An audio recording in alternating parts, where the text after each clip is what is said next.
with Potomac Beads, and in this video I'm going to show you how to do right angle weave, but we're going to do right angle weave so that it actually sits in a triangular shape, going from bigger beads to smaller beads, still using that right angle weave, but creating a triangular shape. Gather up your materials, and if you need any, check the links below me to shop with us online. So to get started with this simple triangle look of right angle weave, we are going to begin with our tubelet beads. Because the tubelet bead is a longer bead and it is a tube shape, one hole, it's going to allow us to see a more dramatic effect when it comes to this right angle weave. I have 0.006 wildfire beading thread with a bead stop or a stop bead at the very end, putting the bead on my size 10 needle and sewing through there once and then twice. This bead will eventually come off of the end of the thread as I finish up the project. I have about 3 inches on the end of my thread and about 5 feet of beading thread, more than you'll need. To start out the stitch, I'm going to begin with one of my tubelet beads, one of my 4mm round Potomac Crystal, and 2 more of my tubelet beads. The tubelet beads are 6mm long, which obviously is smaller than the 4, and that's how I'm going to create this triangular look. To start out right angle weave, we have on 4 beads, which is going to be our 4 beads for our unit. And I'm going to start at the stop bead and sew back through my first tubelet, that's bead number 1. I'm going to sew through my first 4mm round bead, and then I'm going to sew through my second tubelet with my thread coming out at the bottom of that tubelet. Now you can see how it creates almost like a little house shape, that it's smaller at the top so it's getting that triangle. From now on it becomes very, very simple to learn this right angle weave. I'm going to begin with a 4mm round bead followed by 2 of my tubelets. It's always going to be the same pattern. When the thread ends at the bottom there, my bead is going to be at the bottom. When it ends at the top, the 4mm round will be at the top. After putting on those 3 beads, I'm going to take my needle and sew down through the tubelet that my thread is coming out of. It's exiting the bottom, I'm sewing into the top.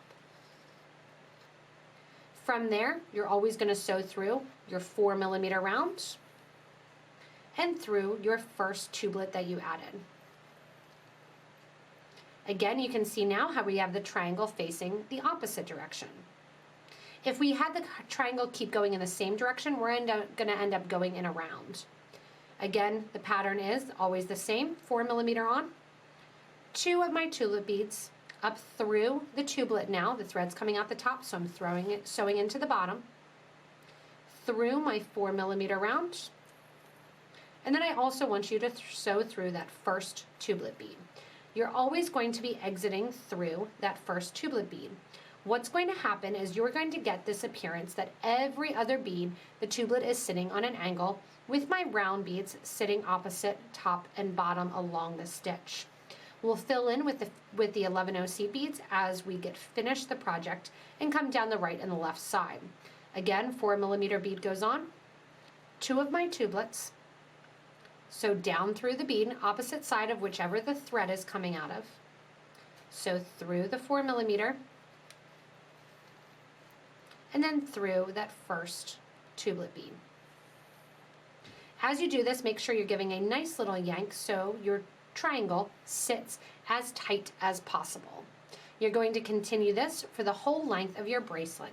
If you're making a 7 1/4 inch or 7 1/2 inch, you're going to do 7 inches, and then by the time we add on one of these table cup buttons, you'll get your length.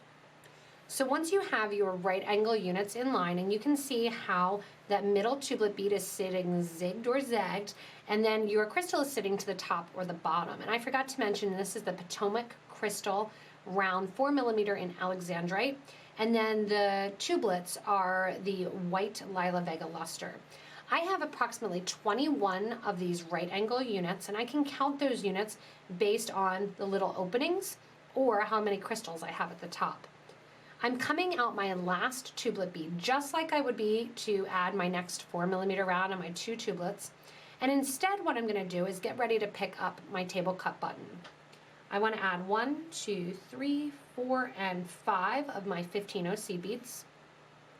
go up through the back of the table cup button. If you want to, you can add a crystal to the top. I'm just going to add in 3 of my 11O seed beads, which are the Duracoat Galvanized Gold, down through the button on the other side. This time add in 7 of my seed beads. The reason I'm adding 7 and 5, this side sticks out obviously a little bit further because it's triangular shaped. So I want the button to sit still, that it's sitting correctly. And if you see here, once I pull and go back through the tubelet, you're going to have it sitting straight coming off the bracelet because you have less beads on this side and more on this one to make up for that triangular gap.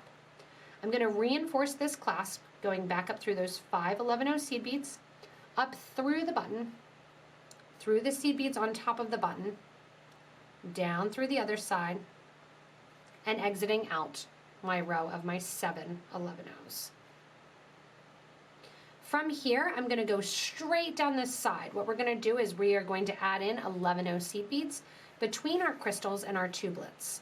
So coming out here, I'm just going to add 1 11O seed bead and go down through my 4mm crystal.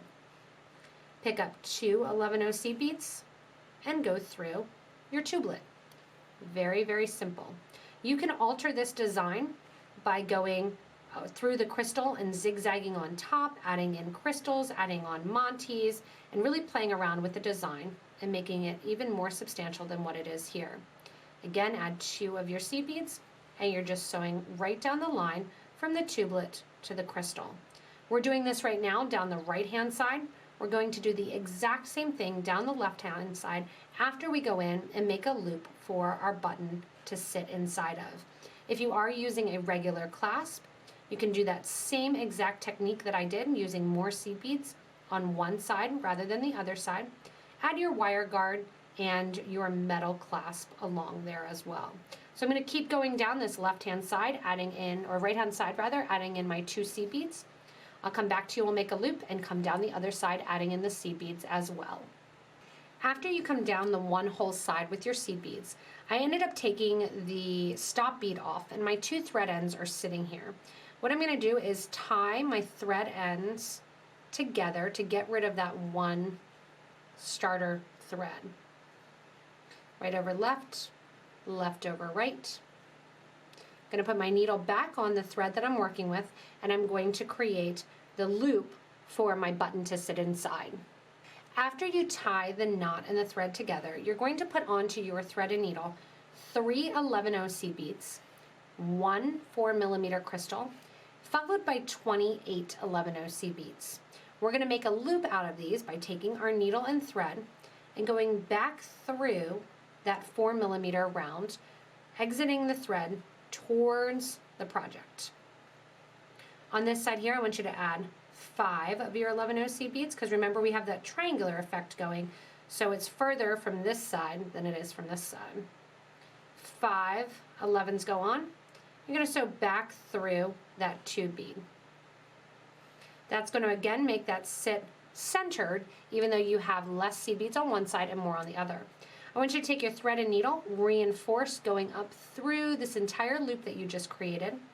Once you come out of that grouping of 5 seed beads here, going up through the loop, back through the seed bead, or back through the 4mm round, through those 5 seed beads, add 1 11O, and then continue down the line adding in 2 11s, just like we did at the start after we put on the button.